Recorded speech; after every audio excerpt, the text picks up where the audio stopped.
कुंती ने भगवान से यही वरदान मांगा, प्रभु संसार की वस्तुओं को लेकर के क्या करूंगा। लेकिन जब भगवान का सानिध्य प्राप्त होगा तभी कल्याण हो सकता है। विपत्ति में भगवान याद आता है, संपन्नता में नहीं आता। संपन्नता होती है, कोई भगवान को याद नहीं करता। विपदय संतु न सस्वत तत्र तत्र जगत। संकटों में भगवान के शरण की संपन्नता में सब भूल जाते हैं। इसलिए विचार किया कि संकटों में हमेशा कन्हैया ने साथ दिया, कभी मेरे पुत्रों को अलग नहीं छोड़ा। इसलिए भी विचार किया, अब यहां से जा रहे हैं द्वारका, कि इसका मतलब राजा बन चुके हैं, युधिष्ठिर महाराज सम्राट बन चुके हैं, सब कुछ राज्य प्राप्त हो चुका है, तब रहने की जरूरत नहीं है। वो कह दिया कि चलते हैं। इसलिए मां कुंती ने संसार की सारी वस्तु को त्याग करके और वही मांगा जिससे कन्हैया का सानिध्य होता है, परमात्मा की प्राप्ति होती रहे, वही वरदान कुंती ने मांगा। संसार की जितनी वस्तुओं को मांगोगे वो क्या है, वो नाशवान। नाशवान वस्तु से जीव का कल्याण नहीं हो सकता। कितनी वस्तु धन दौलत क्या है, ये सब नष्ट होने वाली है, सब नाशवान है। धन मांगो तो वो भी चला जाता है, लक्ष्मी चंचला है, आज है कल नहीं। क्यों? संसार में जैसा आया था वैसे ही जाना, ये सबको पता है, सबको पता है। फिर भी रात दिन हाय हाय, धन की हाय हाय, पैसे की हाय, बस। इस भूमि पर कितने राजा महाराजा पैदा हुए, उनके महलों को देखने वाला कोई नहीं है, खंडर हो रहा है। इस भूमि के कितने मालिक बन चुके हैं, लेकिन सब चले गए, कोई मालिक नहीं। इसलिए संसार की जो वस्तुएं सब नाशवान है, ये नष्ट होने वाली हैं, और हम उस पर विश्वास करते हैं। ये हमें चाहिए, जो नाशवान है उस पर ज्यादा विश्वास है, जो सत्य सनातन है उस पर विश्वास कम है। परमात्मा पे भरोसा हम कम करते हैं, संसार के लोगों पर विश्वास ज्यादा करते हैं। करते हैं नहीं करते, भगवान पर भरोसा कम है, उस पर कम करते हैं। नाई की दुकान में बैठ करके कुर्सी पर बैठ जाते हो, दाढ़ी बनवाते हो, उस तरह कहाँ चलता है, गर्दन पे चल रहा है। और मान लो थोड़ा सा स्त्री को बढ़ा देता हूँ, गर्दन ही दूर हो जाती है। लेकिन आंख बंद करके चुप बैठे, उसको विश्वास है ये गर्दन नहीं काटेंगे। नाई पे विश्वास है लेकिन परमात्मा पे नहीं, ये हमारी पूर्ति करेगा या नहीं करेगा। यही समझने का भेद है। शास्त्र कुछ कहते हैं, हम उनको समझ नहीं पाते हैं,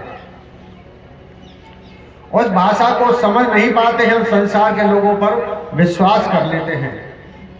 जैसा एक माँ अपने बेटे को समझाती है, बेटा कितना भी पढ़ा लिखा हो जाए, कितना भी किसी भी पद पर पहुंच जाए, लेकिन माँ बार बार उसको टोकती रहती है, बेटा पहुंचो ना पहुंचो, रोटी खाई कर ना खाई, ठीक ठाक तो है, सही तरीका से जाइयो, बार बार टोकती है। क्यों? उसका ममत्व उसके अंदर है, लेकिन बेटे पे सहन नहीं होता है। तू पागल है, मैं अनपढ़ को गमा दूंगा, लेकिन पढ़े लिखे होशियार जो होते वही धोखा खा जाते। एक गांव को सीधो साधो आदमी है, सीधो साधो छोरा, वहां का ब्याह है, तो ब्याह हो गया, ज्यादा ही सीधो बस। माँ ने खूब समझा, बेटा बहु लेवे जा रो, बड़े तरीका दे जाइए। हाँ मैया बिल्कुल सीधो जाता, पहले बहु लेवे जा रहे हो, ते भी ससुराल है, खाली हाथ मत जाइए, कुछ सब्जी ले जाइए। हाँ भैया ले जाना, और देख तेरो पद ऊंचो है, ऊंची जगह पे बैठी हो, और बिल्कुल मीठो बोली हो, साड़ी सब पट्टा मिलेंगे, मीठी बिल्कुल कोयल की सी आवाज में बोलियो कि ठीक है मैया, और अचक पचक चलियो, ठीक है। अब चला गया बाजार पहुंचो, बात याद है कि मैया ने कही खाली हाथ मत जाइयो, क्या लेके चले, मैया ने सब्जी ले जाइयो, तो ठीक है, जाके दुकान पहुंच गो और 1 किलो करेला ले लिए।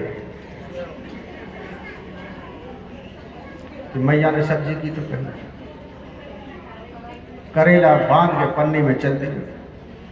ससुराल पहुंचो, ससुराल पहुंच गया तो बात याद है मैया ने कही कि ऊंचे स्थान पर बैठिए, तो जाकर के पुराने मकान में दरवाजे के ऊपर गोलंबर रहे वहां में चढ़ गया,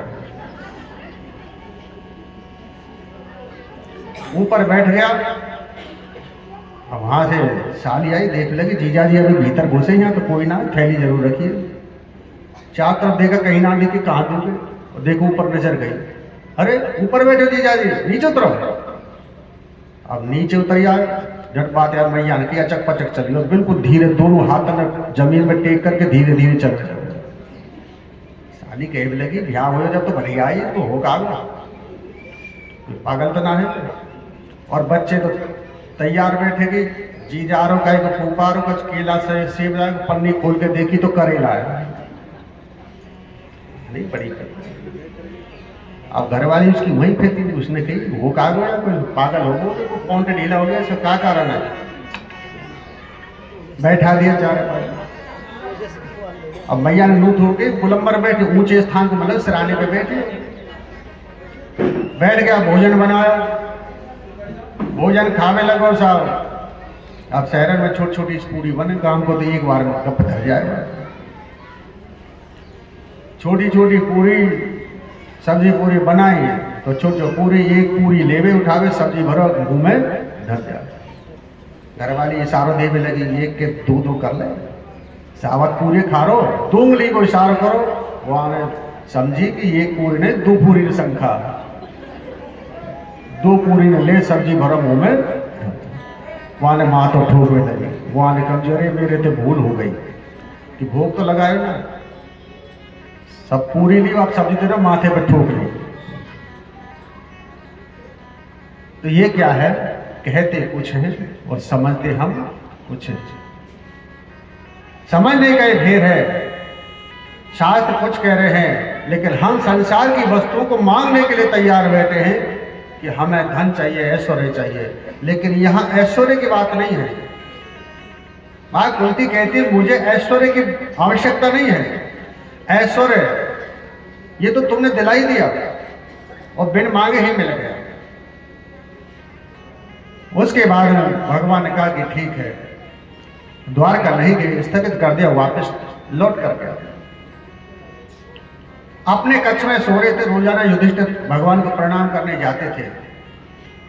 देखा ध्यान मुद्रा में बैठे थे भगवान। युधिष्ठिर ने पूछा कन्हैया क्या बात है, अरे सारा संसार तो तेरा ध्यान करता है, आज तुम किसके ध्यान में बैठे हो। भगवान के लगेगी कि ये था माम प्रपद्यन्ते तास थे विभया में हूं, जो मेरा ध्यान करते हैं मैं उनका ध्यान करता हूं। आज तुम्हारे भरतवंश का सूर्य जो भीष्म पितामह है, उनका अंत समय चल रहा है, वो सूर्य अंश होने वाला है। यदि आप उनसे को ज्ञान ग्रहण करना हो, उपदेश लेना हो, तो आप उनके शरण में जाओ।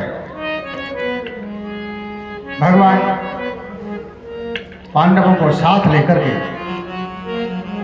जहां भीष्म पितामह थे वहां पहुंच गए। वहां अनेकों प्रकार के ऋषि मुनि भीष्म पितामह के पास खड़े हैं, चारों तरफ घेर रखा है और सब खड़े हैं वहां पर जितने भी हैं। पांडव पहुंचे। अर्जुन ने जाकर के पितामह को प्रणाम किया। प्रणाम जैसे किया, भीष्म पितामह ने अर्जुन को देखा कि अर्जुन आई गए।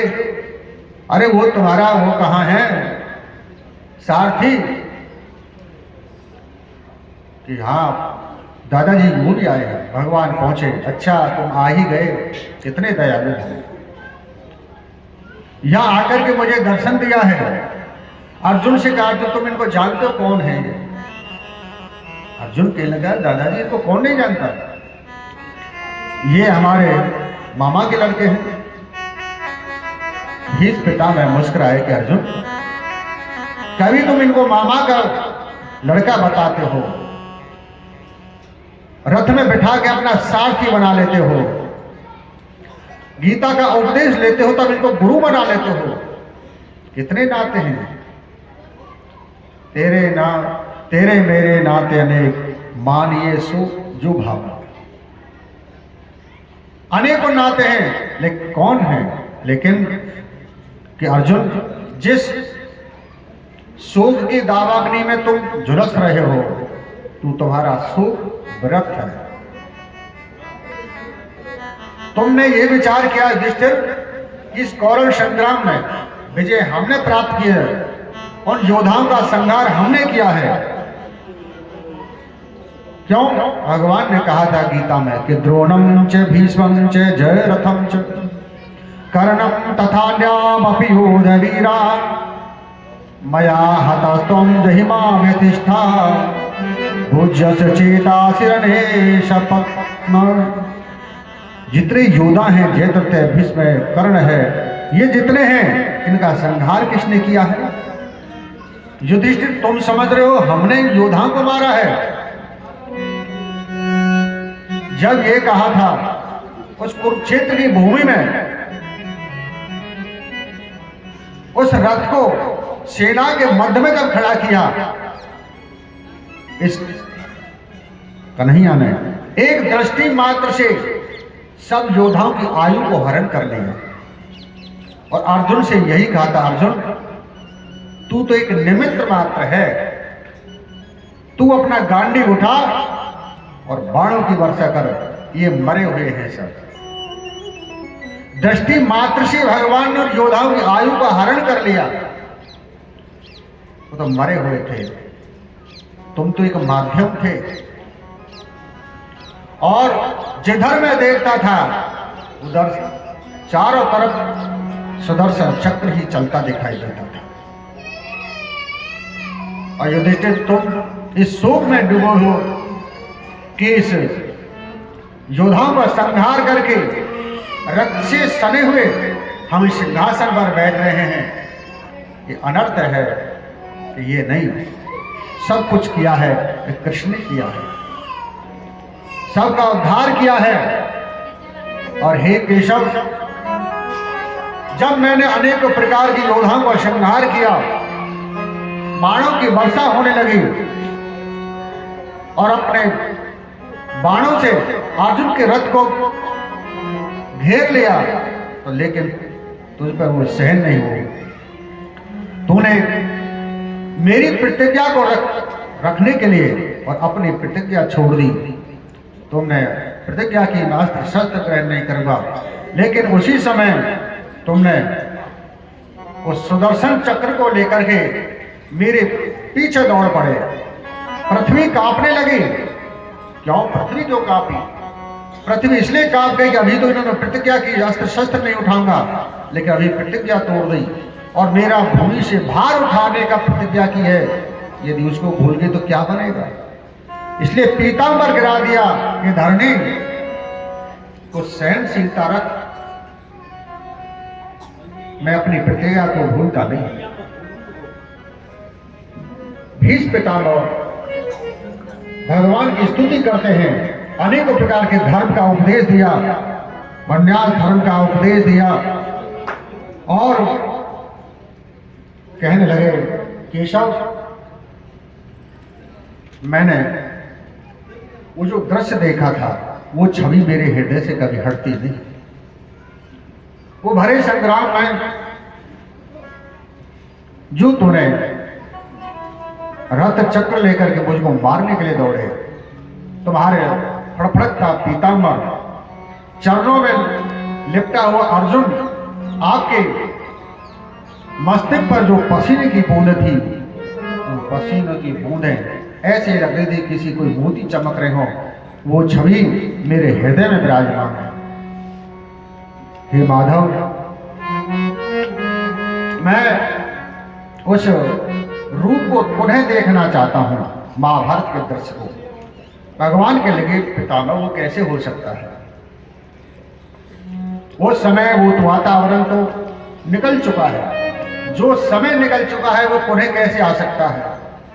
भीष्म पितामह कह लगे कि केशव कर तुम अगर तुम अन्यथा कर तुम आज सब कुछ कर सकते हैं।